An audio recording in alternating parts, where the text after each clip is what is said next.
y'all y'all stress me out real bad, yo, real bad.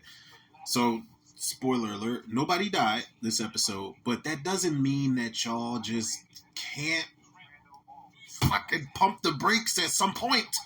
Like, damn, man, you know how we got filler episodes where nothing really happens? You know, there's one of the reasons why a lot of people hate The Walking Dead is because it's way too many filler episodes. I don't mind filler episodes because it helps for character development and helps push certain story points along.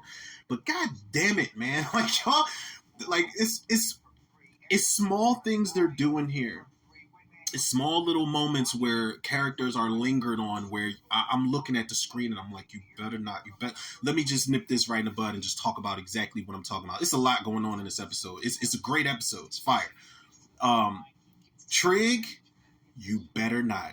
And I know it's going to happen. I know it's going to happen. Fatima left Trig again.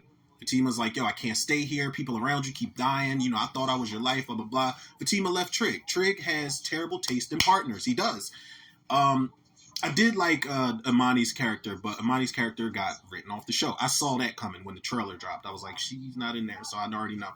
Um, However, Trig, they keep the camera lingering on him a little bit when Tiff is around. Mind you, Tiff is now pregnant with R.I.P. Rob's baby. She told Lynn Winfield, and first of all, I'm going to be all over the place, y'all. Y'all already know. Lynn Winfield's reaction to Tiff being pregnant was so beautiful. How she embraced her, and she's like, "That's my grandbaby. I know it's gonna be a boy. I can feel it. If it's a girl, you know, it doesn't matter. You can move in here with me." And Tiff's just kind of like really on the fence about it. She's like, "Look, I can't just move." And she's like, "You ain't gotta move shit. I'll have my people move you out today, and I'll move you in here. I prefer it. That's my grandbaby." Such a heartwarming scene with Hannah Hall and Lynn Whitfield, and they've come a really long way, man. I really appreciate their relationship now. But, you know, Tiff and Trig are now running Duda's old bar, that classy ass bar. And Tiff needs help, you know, around with the heavy lifting and things like that. And Trig's just like, yo, you need some help. Like, you know, you don't have to be tough for me. I got you. Whatever you need, I got you. And then there's a moment where the camera lingers on Trig staring at her when she walks off. I'm like, you don't do it. Don't fucking do it, man. I know the bro code clearly does not exist in this show. Papa done dealt with Maisha. Kevin done dealt with Maisha. Jake dealt with Gemma after Kevin was dealing with Gemma, and Dom done been with Emmett when Emmett was with Tiff, and then Dom went over to Darnell, and now Dom is fucking with Vic Menza's character. What's his name? Jamal. God damn it, I can't remember the girl's name. Jamal's sister. I cannot remember her goddamn name. I'm so sorry. But now, first of all, let me say something. Yeah, I'm all over the place. Y'all have to bear with me now. Jamal, Vic Menza's character, is now with Dom and moved her into his crib with his sister, who he's now taking care of because, you know, they wrote Nina's character off and she just ran off with the brat in a Winnebago and was like, fuck it, I'm gonna just leave my kids. Yeah, the kids are grown, but they still need her around. But I didn't like that part of the writing when they just wrote Nina off like that. But this is my thing, man. You know, was Lala not clowning Jamal? You know, you work at Smokey's and you stay at a halfway house. The motherfucker just got out of jail. He's probably on probation, getting his life together after killing somebody and turning his life over to God after that. She was clowning him for his situation, but now you're moving in with him. The pot calling the kettle a nigga much? Like, no, I don't like that at all. I don't like, you know, Lala, she's cool, but like her character Dom, I don't trust as far as I can throw her, honestly. So she moved in with Jamal, ironically enough. But Trig, this is my main thing, my main takeaway from this episode. Trig, don't you fucking do it. Emmett, that's your boy. You gave Emmett a hug when, you know, when he was trying to get Tiff back before him and Keisha got back together. He's like, yo, man, you need a hug. And he embraced his boy because that's, you know, he was going through something. And Trig probably could have related to that. But now Trig's got the fucking goop. The only thing that's missing is, you know, the little heart spinning around in his head.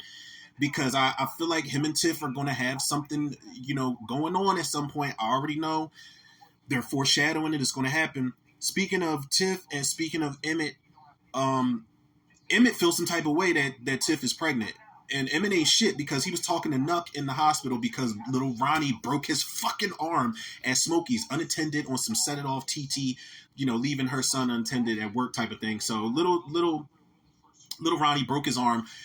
Emmett and Emmett and Nuck have a little confrontation at the hospital, and I was like, "Oh, you disrespected Nuck," but they do have they have a moment to reconcile. But Emmett tells Nuck, he's like, "You ever felt like you was completely done with somebody, and then something happens, and you got all these mixed emotions about it?" It's like, yeah, that's your baby mom. Like, you want her to have a safe pregnancy because that's the mother of your son, and she's pregnant again. But why do you feel some type of way about it? Like, you still got feelings for Tiff, and you would keep. Yo, y'all gotta get y'all shit together, man. Like, seriously, man, it's crazy.